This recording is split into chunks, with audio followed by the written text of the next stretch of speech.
बस इतना याद रखो कि हम छोटे थे और उसने हमें मुंह में ग्रास दिया, वही ग्रास उसके बुढ़ापे में उसे दिया जाए।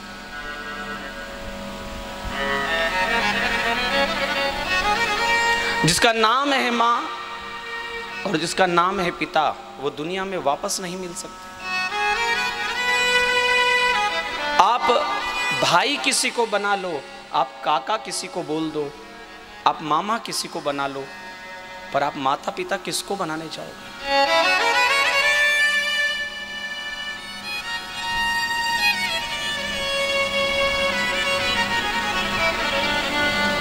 कई लोगों ने अपने सुख को कल पर त्यागा हुआ है कि जरा ये सौदा और हो जाए, ये व्यवस्था और बन जाए, फिर माता पिता की सेवा करूंगा, फिर उनको तीर्थाटन कराऊंगा।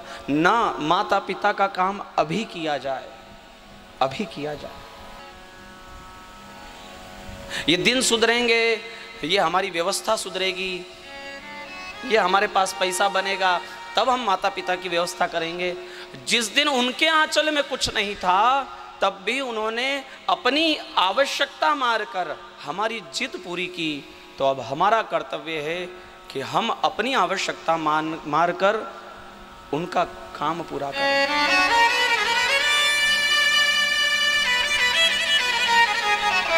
जिसको अपना सुख दुख ही नहीं है,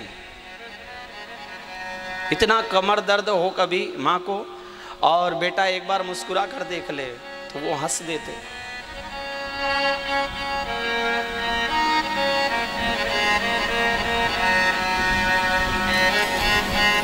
किसी बूढ़ी माँ से पूछो कि आपको बेटे का क्या चाहिए, पैसा चाहिए? आपको बेटे से कोई हार बनवाना है, जेवर बनवाना है? मेरे ख्याल से कोई बूढ़ी माँ ऐसी नहीं होगी जो ऐसा कहेगी। बस वो ये कहेगी कि मेरा बेटा मेरे पास बैठे, उसका हाथ मेरे हाथ में हो, वो मुझसे बात करे। क्योंकि जब वो छोटा था उसकी बात कोई नहीं समझता था, तब मैं उसकी बात समझा करती थी। आज मेरी बात कोई नहीं समझता, तो मैं चाहती हूं कि मेरा बेटा मेरे पास रहे। और वो बेटा अगर कमाई के चक्कर में, धन के चक्कर में अगर लगा हुआ है, उसको माता पिता की चिंता नहीं।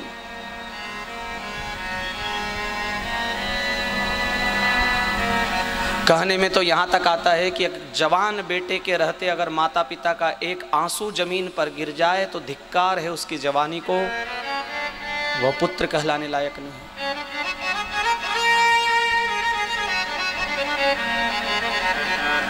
माँ के लिए राम रोए, माँ के लिए कृष्ण रोए। एकाक्षरी काव्य है माँ। एक ऐसा समय था जब माँ की गोद में पूरी दुनिया अच्छी लगती थी, और वही बालक जब बड़ा हो जाता है तो उसको अपनी माँ अच्छी नहीं लगती। संपत्ति के भाग से माँ को बांटा जाता है, जिसके पास ज्यादा आएगी वो माँ को रखेगा।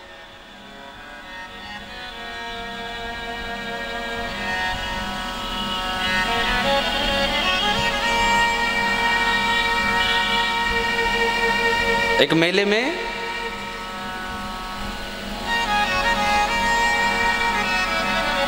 एक विधवा माँ अपने 5 साल के बच्चे को लेकर आई, मजदूरी करती,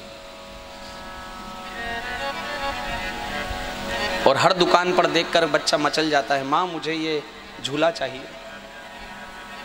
माँ ने पूछा भैया कितने का है? बोले 50 रुपए का। माँ को पता था मेरे पास 30 रुपया है केवल। मजदूरी करती है, पेट काट काट करके जोड़ा कि बेटे को कुछ मेले में दिलाऊंगी और बेटा टूट जाएगा, कुछ और ले ले। उसने एक गाड़ी पसंद की, भैया ये कितने की? बोले 70 रुपए की। बेटा ये खराब हो जाएगी, कुछ और ले ले। पीछे पीछे एक सेठ चल रहा था, वो पैसे वाला था। उसने मन में विचार किया इतना सुंदर बालक है, इसकी माँ कितनी कंजूस है, इसको कुछ दिलाती नहीं। मैं दिला दूं, पर अगर मैं दिलाऊं तो ना जाने लोग क्या क्या कहेंगे।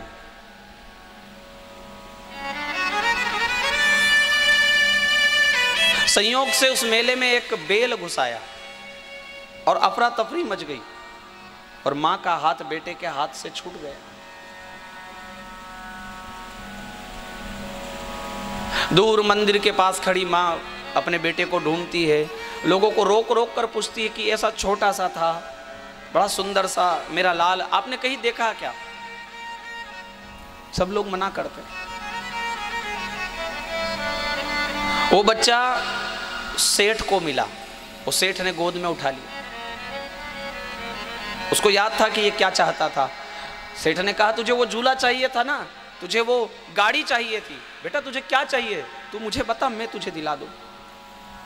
बच्चा कहता है मुझे कुछ नहीं चाहिए, मुझे मेरी मां चाहिए, जिसकी गोद में बैठकर पूरी दुनिया अच्छी लगती है। अपना नहीं तुझे सुख दुख कोई, मैं मुस्काया तो मुस्काई, मैं रोया तो रोई, मेरे हंसने पे मेरे रोने पे तू बलिहारी है। ओ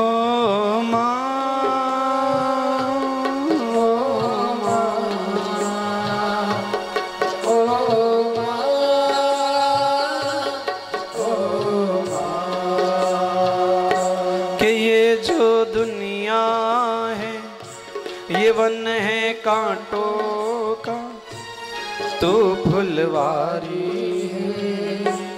हो माँ, हो माँ, हो माँ, हो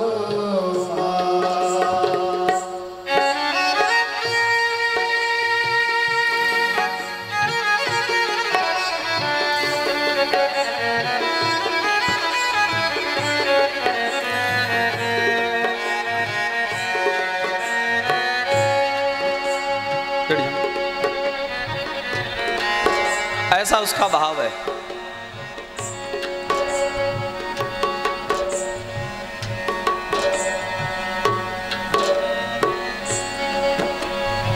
मां की बात कौन समझ सकता है?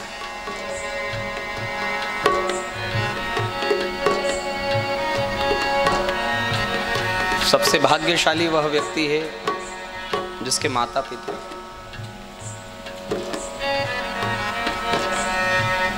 माँ बच्चों की जान होती है, माँ बच्चों की जान होती है, वो होते हैं किस्मत जिनकी माँ होती है। कितनी सुंदर है जो कितनी शीतल है, प्यारी प्यारी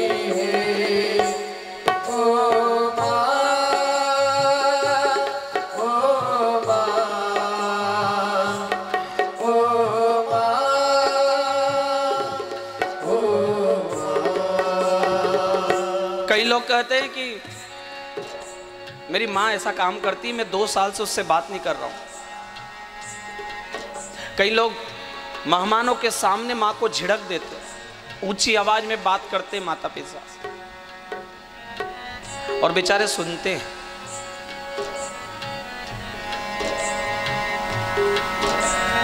जिस माँ ने अपने शरीर की परवाह नहीं की बेटे के लिए, और जिस पिता ने अपनी जवानी खो दी अपने बेटे के लिए। एक पिता 25 साल से 50 साल का कब हो गया, उसके बाल सफेद कब हो गए उसको पता ही नहीं पड़ा। उसके जीवन का सबसे स्वर्णिम समय उसने परिवार को दे दिया, और उसके बाद भी बच्चे ऊंची आवाज में बात करे, झिड़कियां दे, गुर्राए उनके ऊपर।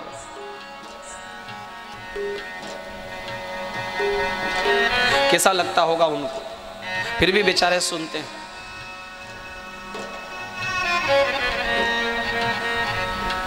ऐसा कभी ना हो कि मां से बात ना करे।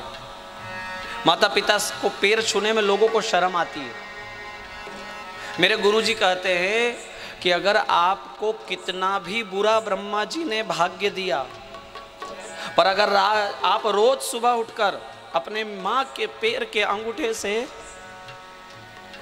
अपना मस्तक रगड़ लो रोज सुबह उठकर, तो कितना भी बुरा भाग्य विधाता ने लिखा होगा उसे बदलना पड़ेगा। ये माँ के चरणों का प्रताप रहे।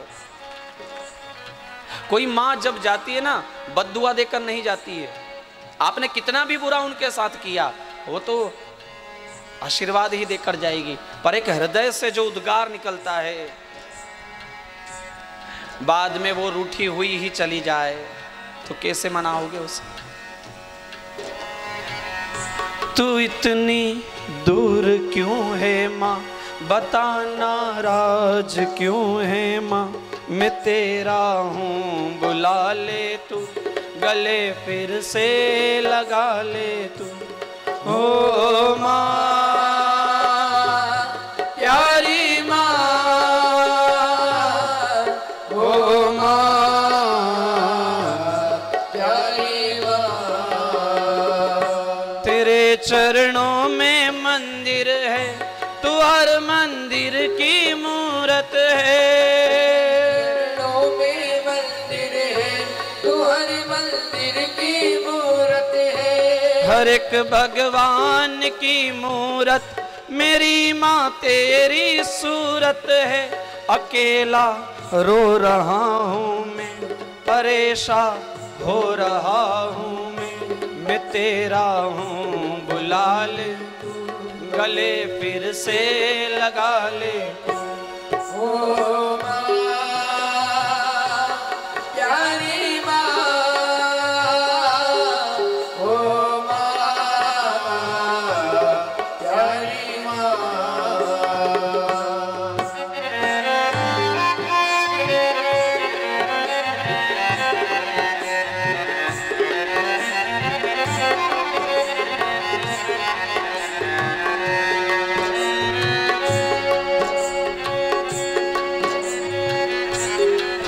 माँ कौशल्या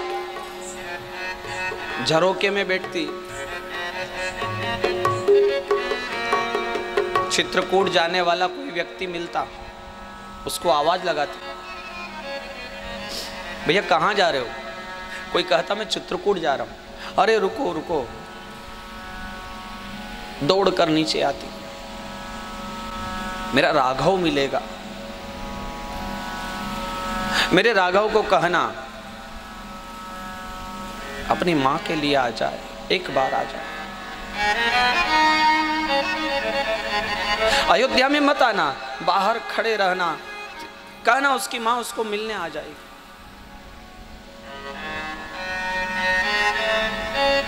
और अगर वो मेरे लिए ना आए तो उसको कहना उसका भाई भरत बहुत सूख रहा,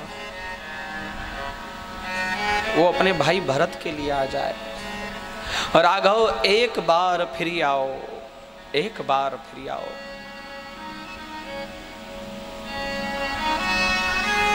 क्या यशोदा का और क्या कौशल्या का ऐसा भाव है पुत्र के प्रति। माँ कौशल्या आज भी है, माँ यशोदा आज भी है, उसको समझने वाला राम नहीं।